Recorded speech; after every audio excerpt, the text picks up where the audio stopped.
तू लोग के 10 बार कह चुकल है कि हमरा से कौनो मदद का उम्मीद मत रखे, फिर भी चली आवली।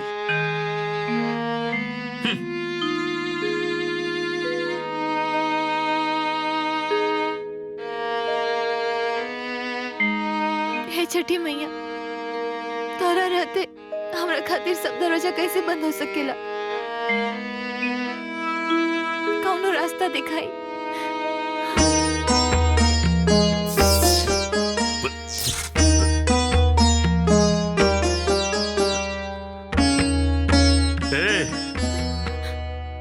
एक मिनट रुक जा।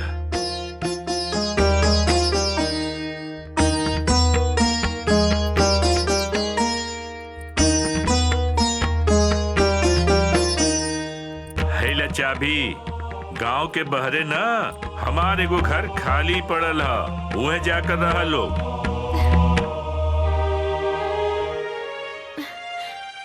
सेठ जी, राउरी उपकार जीवन भर ना भूले। ठीक है ठीक है, बाकी हमसे और कोनो उम्मीद मत रखिए लोग। हाँ तो पता नहीं हमारे दिमाग में का हो गल कि हम तोरा के चाबी दे दिली। जा यहाँ से, अब जा।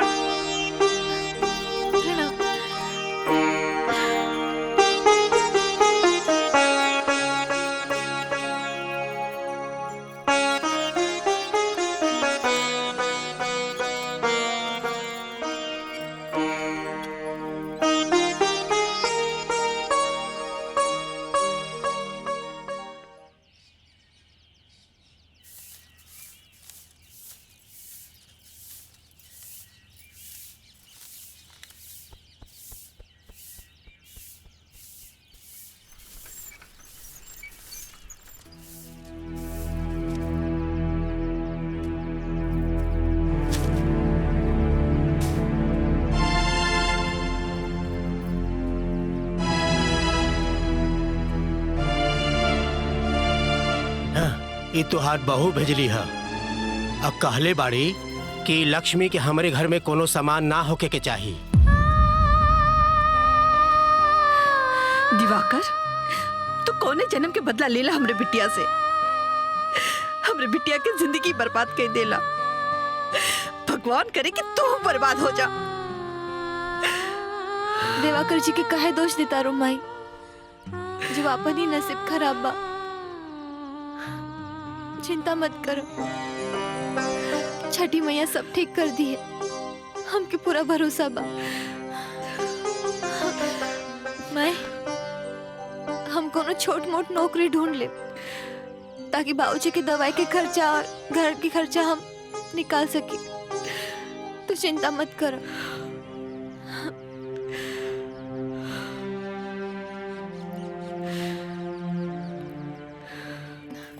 साहेब, हमके नौकरी चाहिए, हमके पैसा की सख्त जरूरत बा।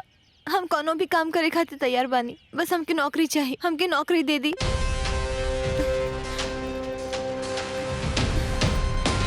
ई का करता नहीं साहेब? फिलहाल तो हमरा लगे ये वो काम बा, हमके खुश कदा रकम जन तू कहा।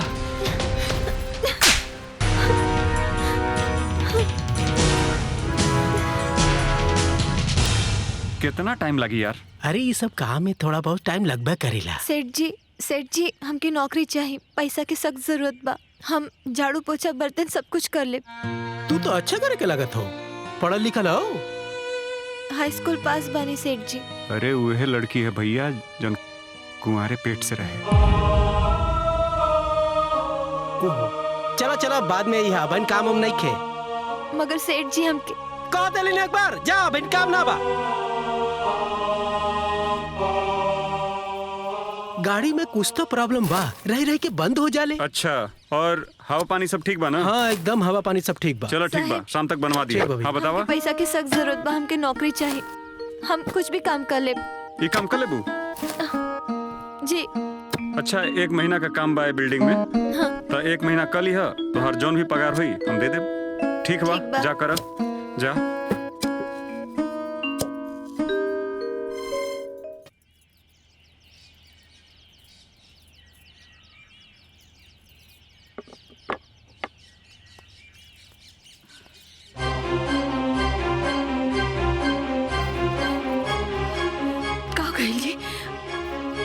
चिंता मत करी, सब ठीक हो जाए। लक्ष्मी कहीं भी है ना, ओकरा के कोनो काम मिल जाए और राउत दवाई ले आई हूँ।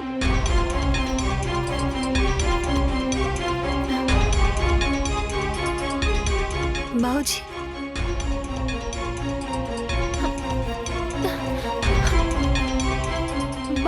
बाबूजी की दवाई के इंतजाम हो गई। माई एगो बढ़िया नौकरी लाग गई बा।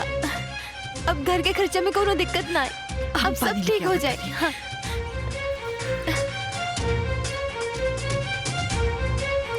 माई जल्दी।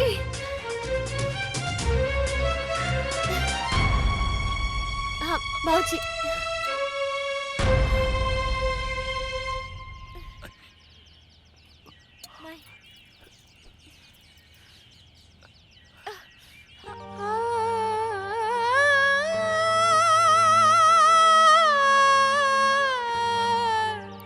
कुछ ना बाबूजी, छोट मोट चोट लग गई बस।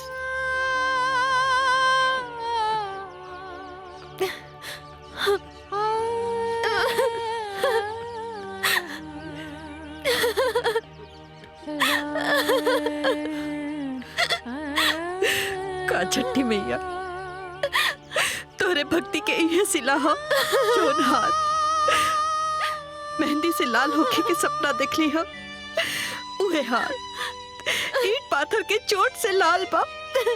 का ये दिन देखे खातिर तो हर जिंदगी भर भक्ति कैलस। हे छठी मैया, तो सच में बाड़ू की ना कि खाली ईट पाथर की मूर्ति बाड़ू? जो दुनिया तोहरा के देवी के दर्जा दे रहल बा। चुप रह माई, ये का बोल रहल बाड़ू? छठी मैया की शक्ति पे शंका मत करो।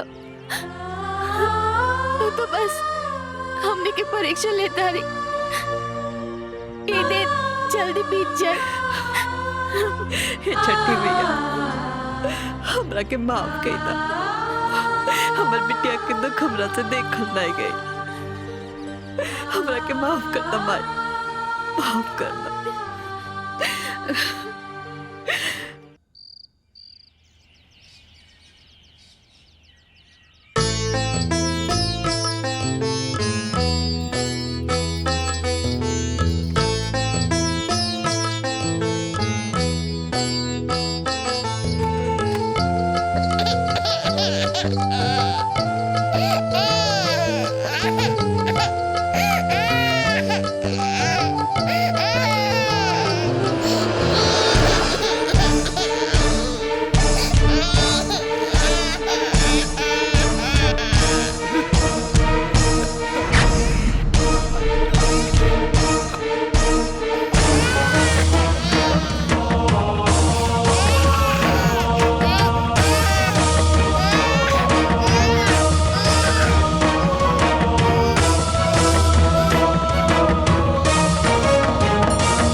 ठीक हो गई नी?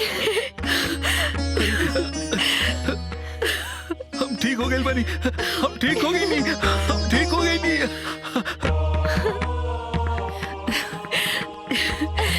ये छठी मैया, छठी मैया की जय, छठी मैया की जय हो। छठी मैया। रक्षाबंधन पर बाजारों में में खासी रौनक देखने को मिल रही है। राखी और उपहारों की लगातार खरीद हो रही है। 2 से लेकर 2500। इस दिन का बेसब्री से इंतजार रहता है भाई और बहन को। बाबू हम अभी आवतनी।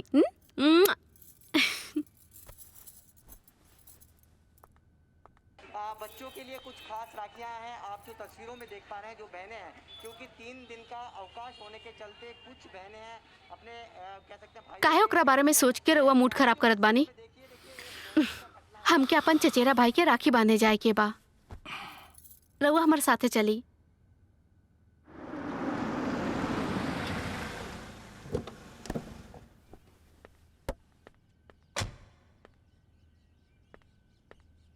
लक्ष्मी, लक्ष्मी, जानकी जी कहाँ बनी? अरे अरे ऐसे कैसे मुंह उठा के घर में घुस रहा बाड़ा? कोनो तमीज बाकी ना? के बाड़ा तू? जी माफ करब, हमारा नाम दिवाकर है और हम लक्ष्मी जी जानकी जी के परिचित हैं। परिचित? लक्ष्मी कहाँ बड़ी? ऊ कलंकनी से हमनी के कोनो रिश्ता नहीं खे। हाँ, जाके देखा के हुआ और के साथे मुंह काला करवावत होई। अरे हम लक्ष्मी जी की बात कर रहल बानी, और वही लक्ष्मी जी जौन भक्ति गीत गावेली। ये नया वाला घर उनकरे है ना? जी उनकरे घर बार वो सही घर में आइल बनी। दुर्भाग्य से उल्टा हमरे बहिना, लेकिन ओकरा के हमनी के घर से बाहर ही निकाल देले बनी जा। ये का कह रहल बनी रुआ? तू अपन देवी जैसन बहन के घर से निकाल देला? देवी?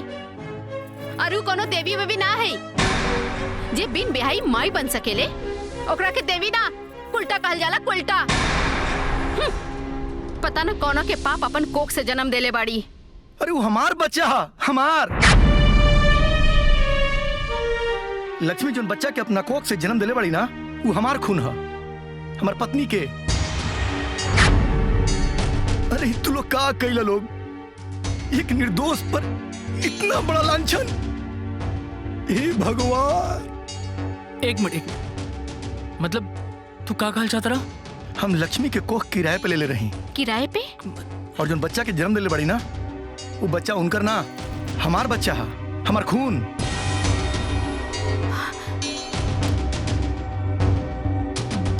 तू अब कहीं सरोगेसी की बात तो नहीं करत? हाँ, तू सही समझ रहल बड़ा।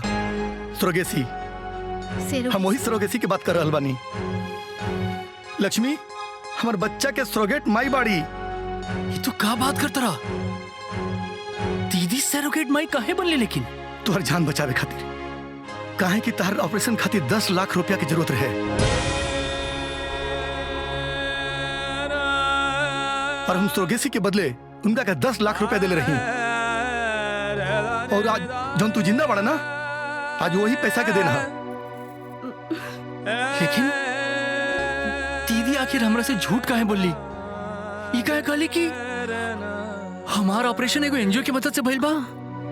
शायद वो हमार पत्नी के दिहल वचन तोड़ना पहली। एक बहन अपन कोख किराए पे चढ़ा के अपन भाई के मान सम्मान के ठेस पहुंचाओ ना चाहत रहे, यही से वो एनजीओ से झूठ बोल ली। हमसे कहोगे, हमसे कहोगे, कहोगे, कहोगे हमसे। हमार बहन हमरा खातिर इतना बड़ कुर्बानी दे दिलस, अगरा के घर से बाहर निकाल देनी। भगवान हमरा के कभी माफ मत करिए, हमरा के नरक में भी जगह मत दिया भगवान।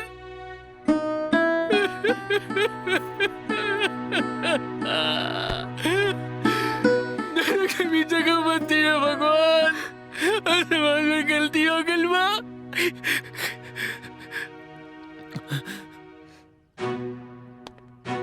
तू पहले ही बताओ कि अगर 1.5 साल तक अपना बच्चा के लिए खाती काहे नहीं ले तू?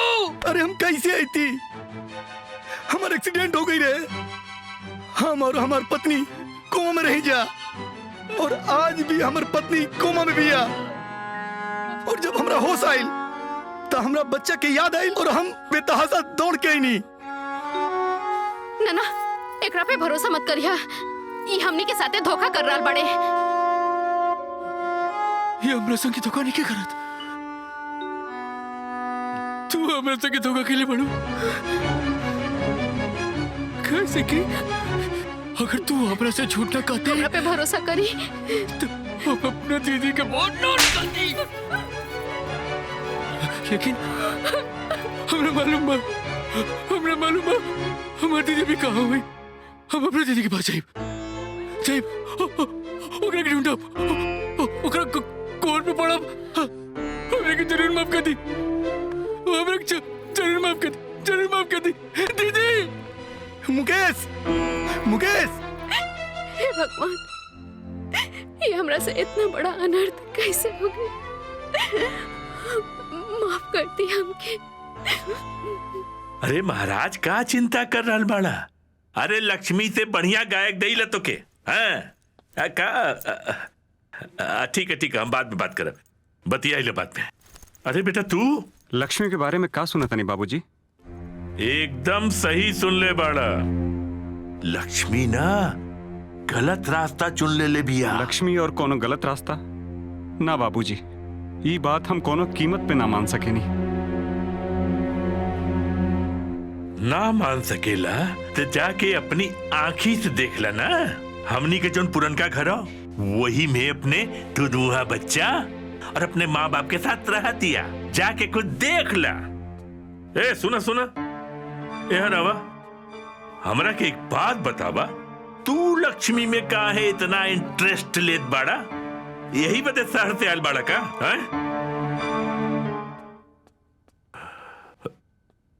अरे बाप रे बाप, हमरा के तो दाल में कुछ काला नजर आवता। कहीं हम ही तो नाजायज बच्चा के नाजायज दादा तो नहीं की? अरे बाप रे बाप गई। अरे बाप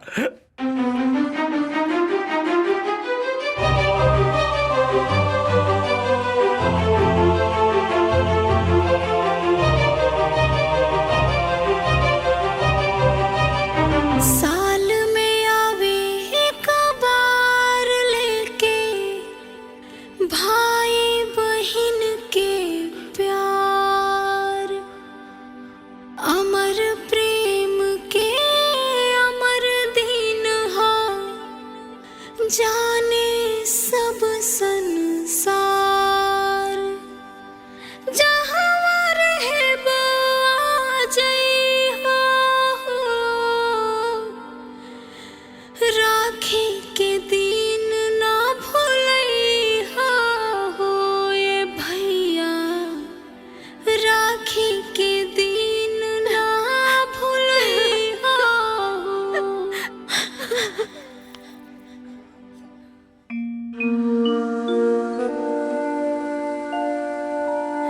माई,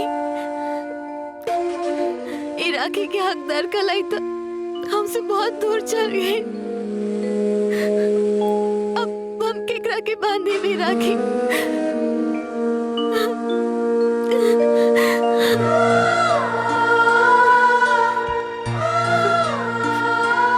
हाय के कलाई तो राखी भी सुना बा दीदी, बहुत दे राखी।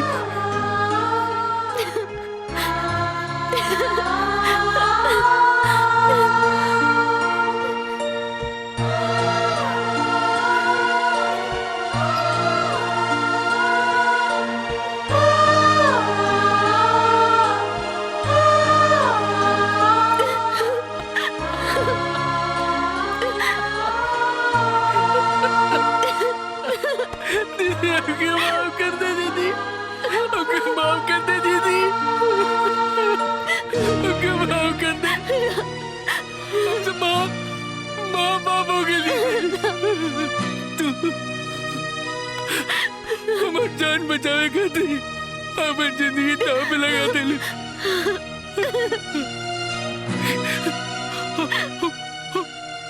तेरे जिंदगी के नर्क बना देने।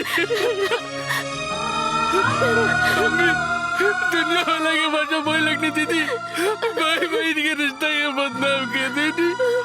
हम भाई बहन के रिश्ता के नाम पे कलंक मानी दीदी। तुम मार मार मार दीदी।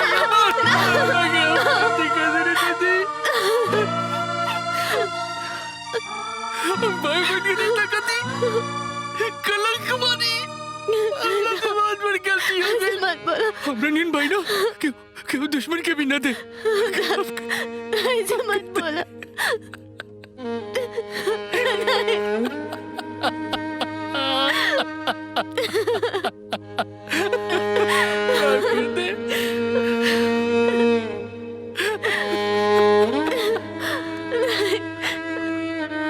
हमके बता, तोरा से ही सब क्या कहला? हम बते नहीं। हाँ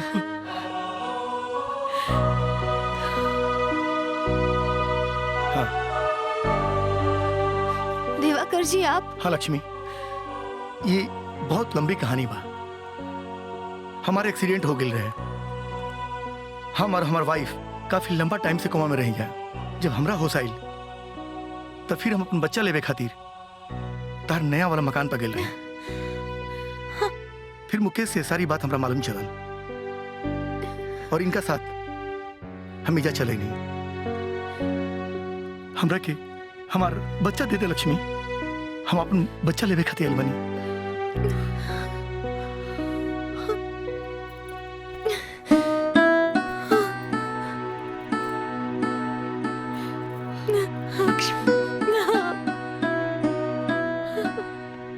लक्ष्मी बेटा केहू और के अमानत से मोह कैसन दे दो।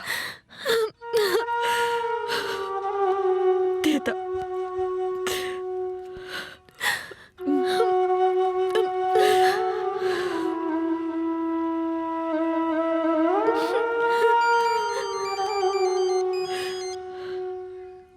हेलो। हाँ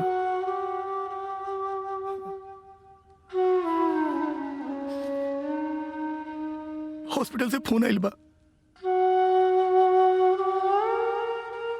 उषा के होश आ गइल बा। डॉक्टर बतैला खा कि वो बहुत कम समय के मेहमान बड़ी। वो अपन बच्चा के एक बार अपन सीने से लगाओ चाहता रही। बच्चा दे दा लक्ष्मी।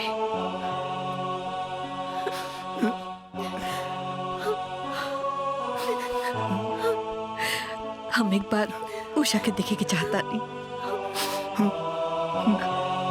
आओ लक्ष्मी।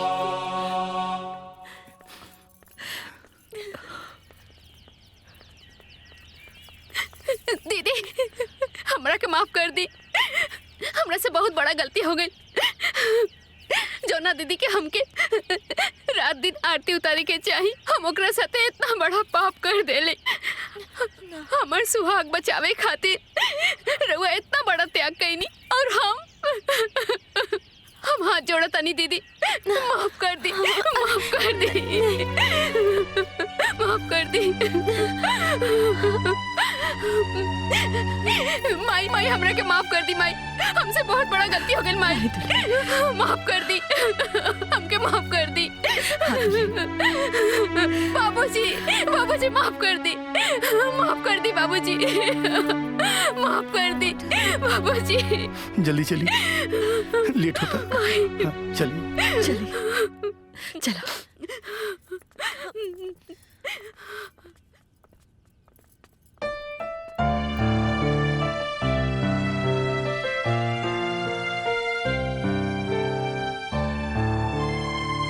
उषा, अपन मुन्ना उषा, अपन मुन्ना आइल बा उषा।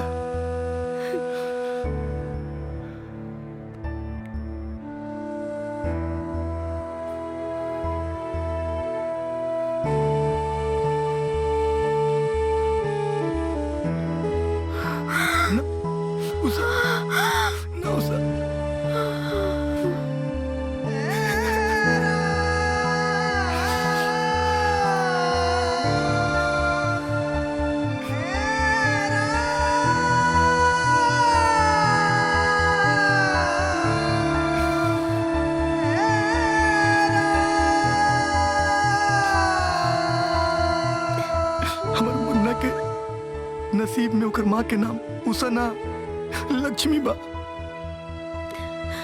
अब से एकर माई तू ही बड़ो और एकर लालन पालन के जिम्मेदारी अब तहरे बा। जिंदगी बहुत लंबा बा, हमार बात माना। तू केहू के हाथ पकड़ ला लक्ष्मी। लक्ष्मी, हमके आज भी तुम्हार इंतजार बा। अगर तू हमरा के अपना लायक बुझत तो हम पापा से रिश्ता के बात करी। हाँ हाँ कर दो लक्ष्मी बिटिया। शायद छठी मैया की यह इच्छा होके।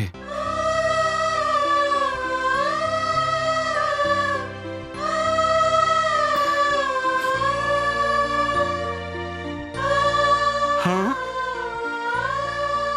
हम अपने पापा के फोन करता नहीं। ए बेटा, फोन लगाए का कोनो जरूरत नहीं के। हम सब बात सुन लेनी। लक्ष्मी बिटिया सचमुच लक्ष्मी बिया और हमें तोरे ऊपर गर्व है कि तू एकरा के अपना लेला। लक्ष्मी बिटिया, आज तक हम तोरे साथ जौन भी गलत व्यवहार कैनी, जौन गलत तोहरा के बोली, ओकरा खातिर हमरा के माफ कर दिया और लक्ष्मी के रूप में हमरे घरे आ जा।